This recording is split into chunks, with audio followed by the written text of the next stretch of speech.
Welcome and good to see you here. My name is Casius B, and today what we're going to do is we're going to theorize a little bit and we're going to talk about this you versus you concept. Now, if you're on your road to greatness, like me, then you'll find oftentimes the most difficult battles are fought within.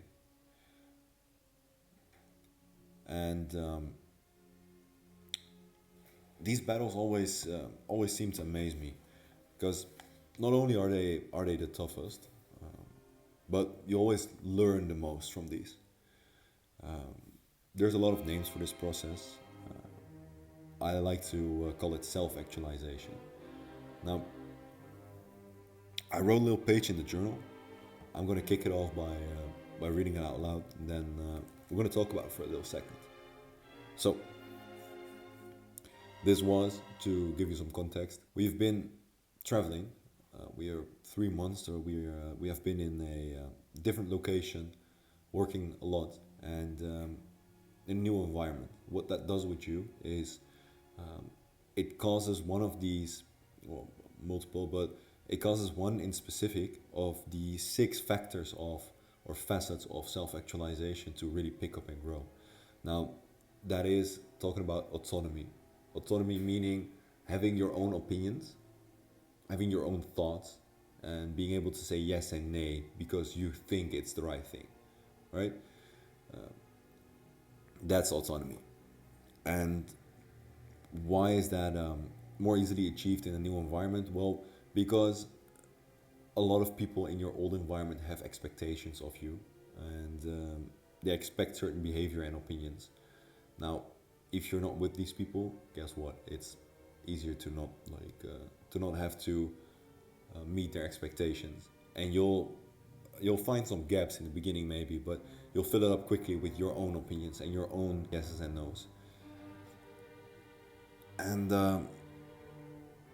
so these past 3 months have been a lot of growth and a lot of becoming more autonomous. So a few days back, because we're almost at the end of our at the end of the time here, and a few days back I had a run with my business partner, and it was a great run. I really came across myself again, and I started writing after the run, because sometimes you just feel like you have to write stuff down. It helps you process your thoughts. Now, start off like this. So resilience and self-actualization, learning from life by doing and by choosing. To self-actualize is to know oneself. That means you have to meet yourself. Often, you meet yourself in pain or in struggle. And this is really true. That's the reason I started writing about this after the run, because when doing this run, I really came across myself again. And that's why I mentioned I was running together. Not only did I come across myself and if you're running a lot yourself, then you'll know you have this one part in the run where you know, before you start even, you know it's going to be heavy, that moment. It was. That's where you meet yourself, and then later in the run, a little past that point, I heard a hot breath in my neck, and I realized, fuck, he's coming closer. He's ready to move past, and I started running faster, which well, you say of course, but it kind of surprised me because I'll come back to this a little later in the journal, but I started thinking rationally, realizing, hey, how am I able to run faster if before that rational thought train began, I was near death? At least that's how it felt, right? Which opened up my mind to how weird this whole you versus you actually is. Now, in all of these moments, you need to start a dialogue. You need to converse with yourself, right? What I just talked about. You can only converse if you have that rationale. Asking questions. So asking yourself the easy questions, maybe like, can you run even faster? And the difficult questions. Why weren't you running faster from the beginning? And the beauty of this last period is that I realized more and more so, partly because I separated and I stepped into a new environment, which made me more aware of what I do and what I not do, and why I think what I think, say what I say, and partly because of these moments of struggle and pain where you come across yourself. Now, this is a very easy example. Also in business, you come across a lot of things that you know you have to do, but you don't really want to do them, and you just keep extending them until you do it, and then you realize it sucks, but it wasn't that bad, and you learned a lot in the process. It's as one guy always used to say,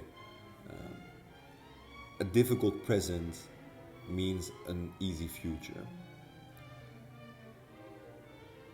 Now,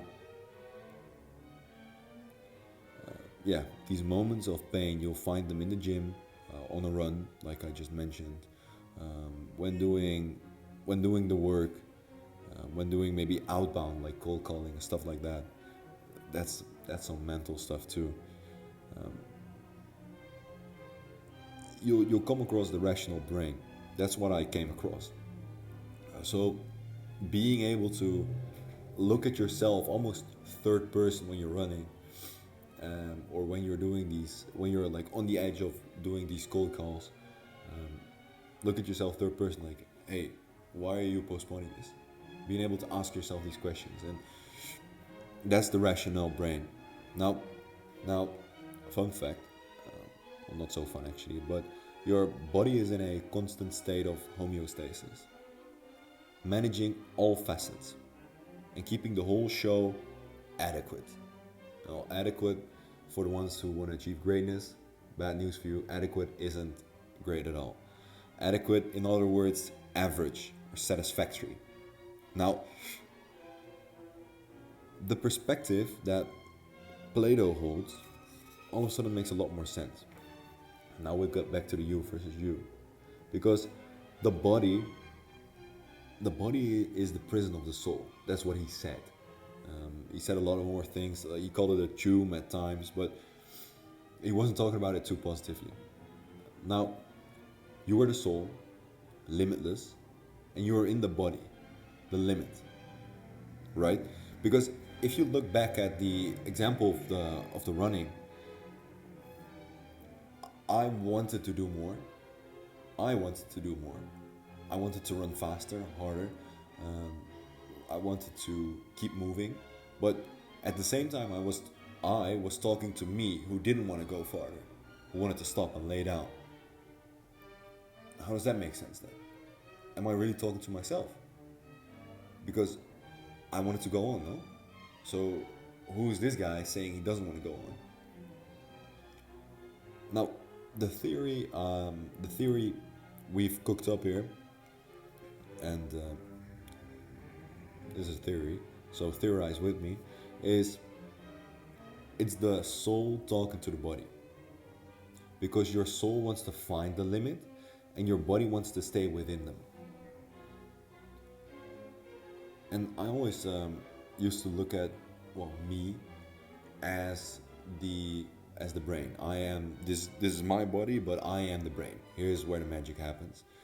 So there's a bit of a paradigm shift where now I'm not the brain. I'm like this, well, third person, like I said almost, which is the soul. So you're not the mind. Well, no, the mind is more the advocate of the body. This is who you argue with in the run, who says, well, we want to break down and lay down. That's what we want to do. And you say, well, maybe it's better if we keep running. You label him first. It sounds like you want to lay down. But either way, this is the one you argue with. This is the one you have to sway your way. Now, interesting theory. I think personally. And what you'll hear often is almost anyone who's done anything great, either financially, physically, anything great, they talk about talking to themselves and they talk about fighting with themselves. And a lot of times you hear this concept of this voice in your head, you have to crush it, you have to silence it, absolutely. But I'm questioning, I'm wondering what you think of this as well. Is why can't this voice be a superpower, right? Because right now in the run it didn't want to go, but let's say you form a partnership with this with your mind, then wouldn't that be way more fruitful for you in the long run? Why does it have to be negative? Why does he has to be silent? Why can't you create a good relationship where you help each other? Show the mind not to be afraid of finding these limits or not to be afraid of being adequate anymore. Because later on, I asked myself the question: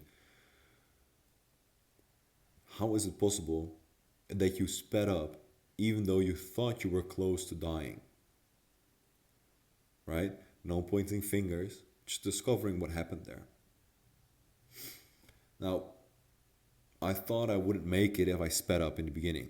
What did I base that on? Well, the past and the average. Just some calculations. Now, what if the present is different than the past? You won't find out this way. Because homeostasis is keeping you in the present, in what it already knows. Because, well, that's what average is, no? And we don't want to be average. We want to be great. We're going to be great. So if you're on your way there, then wouldn't it be easier to talk your mind into, or show your mind, widen its perspective on, hey, failing is okay, right? That's where the magic happens. As a matter of fact, finding the limits and getting better and moving these limits. I almost feel like whenever you have that thing you don't want to do, which you know you should do, it's the mind, it's the soul who knows you should do it, and it's the mind who says, let's not. It's too big of a risk. And at the end of the day, when going to greatness, you'll have to do these things, these difficult things. So is there not a different way to, instead of that voice being afraid, being scared of the limits, the risks, be open to them and help you face them head on? I don't know. I'm curious what you think, once again, of this theory and how you look at this, you versus you. And in your case, who is you're fighting with? Who is that you? I'm mighty curious. Maybe I got it wrong. Maybe I'm on the short end of the stick. But the only way to find out is by, well, asking you guys.